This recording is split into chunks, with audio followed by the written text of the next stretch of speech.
چې د چام ښځی د هغه دپاره دا د نصیحت خبرې دی او د کمې ښځې چې خاوند دي د هغه هغې دپاره هم د نصیحت خبرې دی چې ښځه خاوند به یو بل سره سینګ ژوند تېروي.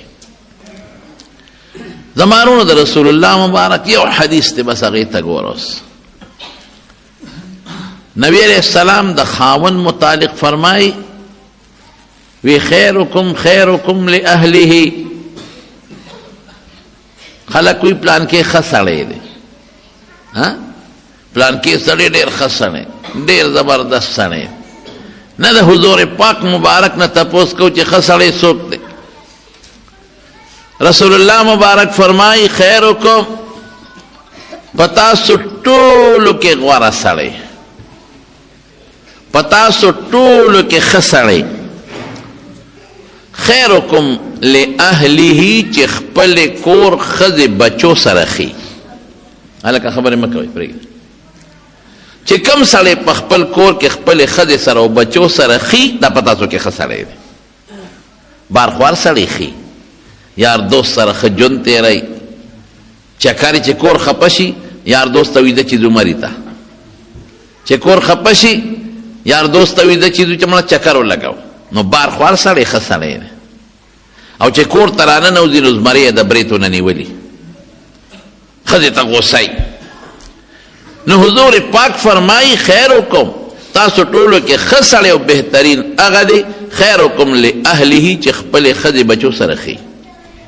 وانا خیرکم لأهلی، او زه په تاسو ټولو کې د خپل اهل سره ګورې ښیمه. رسول الله مبارک د خپلو بیبیانو سره او د خپلو بچو سره، د خپلو غلامانو سره او د خپل خاندان سره بهترینه زندگی تیره کړې ده. سړي ته داسې وي چې کور ښه ژوند تېر کا، چې ښه درې صفت وکړي. او زه به یې در یو څو مثاله درکړم. یو ځل نبي علیه السلام مبارک اوبه وغوښتې، عائشې صدیقې رضی الله تعالی عنها سره جام په لاس کې وی عائشې چې ته کله اوبه وڅښې نو باقي ماله راوړه. او ورته وی نه د الله رسوله مخکې به تو وڅښې، بیا به وروسته زه څښم. وی نه تو څښه. نو عائشې بیبي اوبه وڅښلې، نو بیا یې وله جام راوړه. نو چې جام یې راوړه نو رسول الله مبارک ته تپوس وکړو، وی عائشې شونډې دې په کوم ځای پرتې وې؟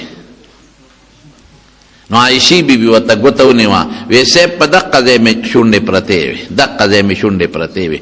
قسم دی حضور پاک مبارک د عائشې د شونډو په ځای خپلې شونډې کېښودې او بیا وڅښلې.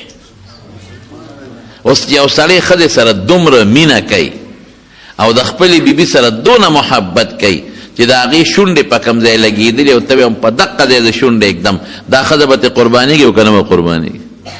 زمونږ ستاسو نه مخکې ښځه اوبه څکي شي، او خو دې څکي، ای څه دا مردارې شونډې دې نیولې دي، ټول جام دې ولاړه، خدای بیخ وباسه، ورشه توی که شابه او جام شوړه که، نه بیا پکې اوبه راوړه.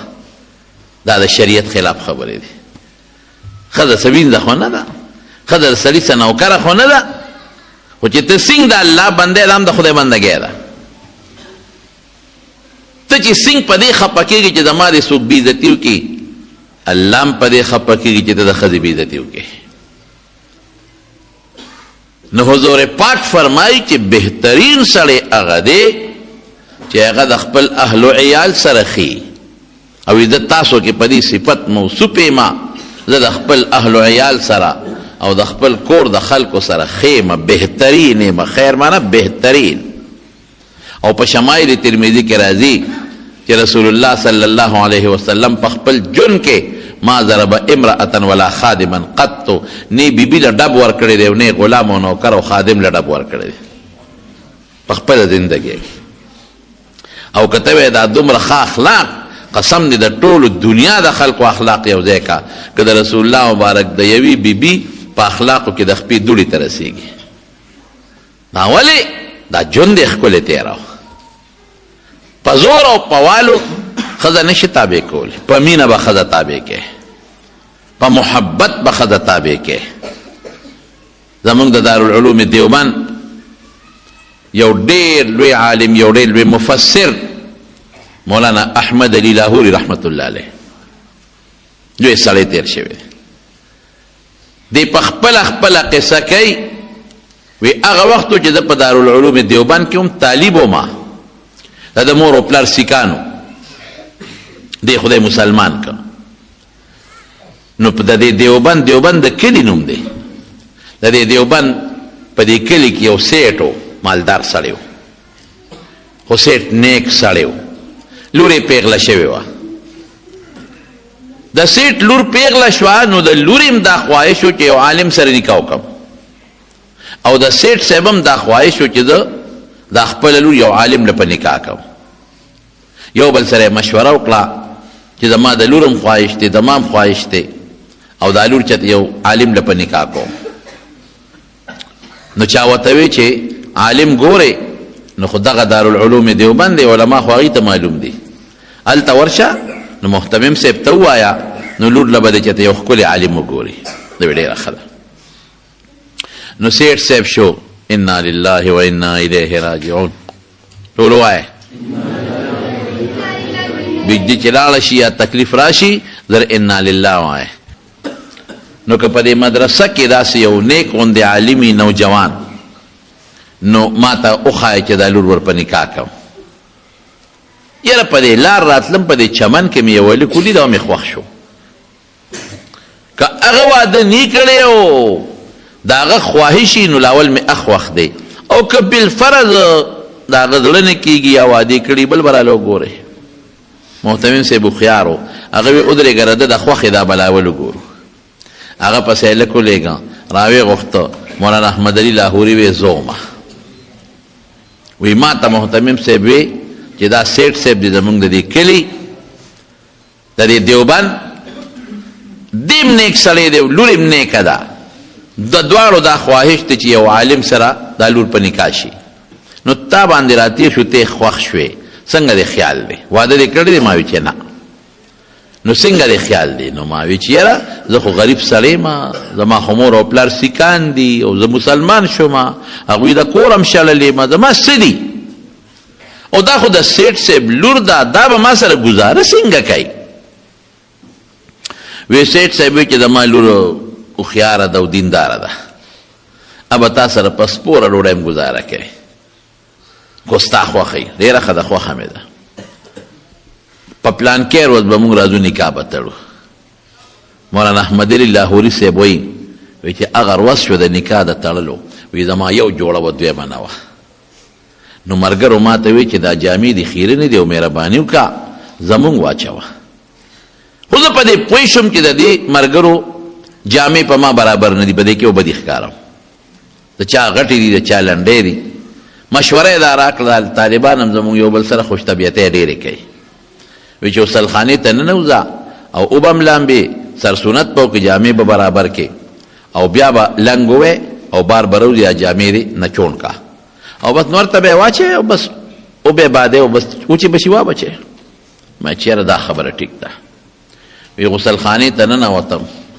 ویښته نوکان وغیره مې برابر کړل او مې لمبل او جامې مې ځان له ووینځلې او لنګ مې و بار راووتم خو بس طالبانو را سره چل وکړه او زه مړو پوه نه شوم ورځ د وریځ به او نرۍ نرۍ باران و جامې کم دی او چی دی جامې بادوم او هوا له ورکوم او جامې کم دی او چیږي او طالبان هم را پورې خاندي چې ټینګ شه وی خیر جامو نه څه ناسه اوبه اوچې شوې خو نمجنې دي مې واچولې یخني به پکې راپېدم دې کې مې سخر راغې د سخرونه مې رالل او خیان مې رالل نکاح تړلی کېږي چې سخر مې ما ته وکتل نو سخر مې پې شو چې د دې غریب هم دقه یو جوړه ده بل ورځ چې راغلې هم دقه او نن هم همغه ده او ځان لینځلې ده او لا اوچه شوې نه ده په ما پوه شو وی نکاح وتړلی شو د نکاح نه پس واده شو ښځه مې کور ته بوتله مولانا احمد علي لاهوري رحمت الله علیه وایي چې ښځه خو د سیټ لور و نیازبینه وه او ما سره سو ټماټر خوره اوچه ډوډۍ ځان له خوشته کاغۍ باندې ګزاره کوه ډېر بد حال و دغه وخت زما او زما د ښځې اوچه ډوډۍ به م اوبو کې خوشتول او ګزاره به م پرې کوله او د ټماټر او د مالګې سره به م ډوډۍ خوړه دې زمانه کې چې ښځه واده شي نو یا په سبا یا په اومه پلار کره دی. هغه زمانه کې داسې نه وه. او میاشت پس 2 میاشتې پس جنۍ د پلار کره تله. چې میاشت پس مې ښځه پلار کره لاړه نو پلار ته تپوس وکړه سیټ صاحب وی بیٹی اپنے شوہر کو کیسے پایا؟ لوری خاوند څنګه ومونته؟ خاوند څنګه دی؟ نو که د دې زمانې ښځه وې بلا شیشکه نو څه به یې وې؟ ای پلاره غرقه دې کړم، چاله دې ورکړم، ملا له دې ورکړم، چې ډوډۍ در سره نه وه نو په دا اوبو کې به دې غورځولی وم، یو ورځ مرګ وراغلی به نو په ما خو هره ورځ مرګ تېرېږي، چای خو یې پرېږده خو ډوډۍ هم نشته، ترکاري هم نشته، دا چاله دې په نکاح ورکړم؟ تا زما تپوس نه کو، د خاوند تپوس دې زما نه کو. لیکن هغه جینۍ دینداره ده او د مولانا احمد علي لاهوري رحمت الله علیه اخلاق اوس ګوره. تپوس یې ته وکړه چې بیٹی شوهر کو کیسے پایا؟ لورې خاوند دې څنګه ومونته؟ او ورته څه وایي؟ وی بابا وی دنیا کې به مې د جنت خبرې اورېدې چې جنت به راځي او داسې خوشحالي به پکې او داسې د زړه سکون به او بنده به پکې ډېر زیات خوشحالی. وی بابا قسم په خدای چې په دنیا کې ماله خدای جنت را کړی دی. او مولانا احمد علی لاہوری رحمت اللہ علیہ لکھی په خپل بیتی کې وی یہ وہ وقت تھا جب احمد علی نہ تھا، آج احمد علی ہے. وی دا هغه وختو چې زما دا مقام نو او ما ته ښځې جنت وی. اوس خو الحمدلله احمد علی دی وی د کشف خاوندو. یو ځل یو سړی والا راغی ستا په ګاونډ کې 2 کسان مړه دي او صاحب جنازه به تکې په پلان کې ټیم د سرخکته کوي ایک جنت کو گیا ایک دوزخ کو. نو مرګر وته وی شاګردانو وی صاحب دا دومره دعوه خو پیغمبر هم نه ده کړې، د غیب علم خو الله سره دی. تا ته څه پته لګي چې یو جنت ته لاړ او بل دوزخ ته لاړ؟ بس میں نے کہا آپ پوچھ لے. ما اوی تاسو تپوس وکړئ چې معلومات یې وکړل خبره ټیک و خطا. وی چې هغه کوم جنت ته تللی هغه اکسیډنټ کې مړو او رسول الله مبارک فرمایي صاحب الهدم شهید، اکسیډنټ کې مړو جنت ته لاړ. او بل مړی ته تیزندی چولې و ځان لې ځان یې پانسي کړی و. دې ته کشف وایي، دې بزرګانو ته کېږي.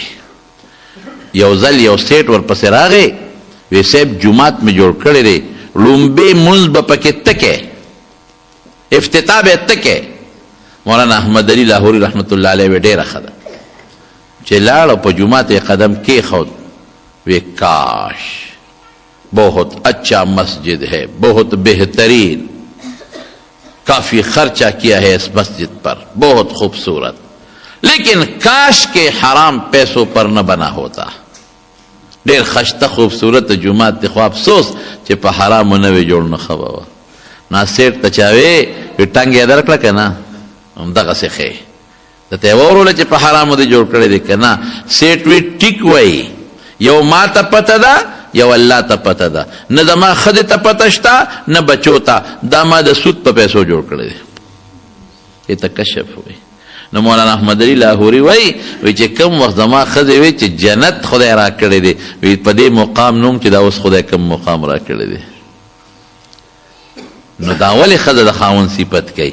دی په دې وجه کوي چې خاوند د ښځې سره ښه ژوند تېر کړي، خشته بهترین ژوند ورسره تېر کړي.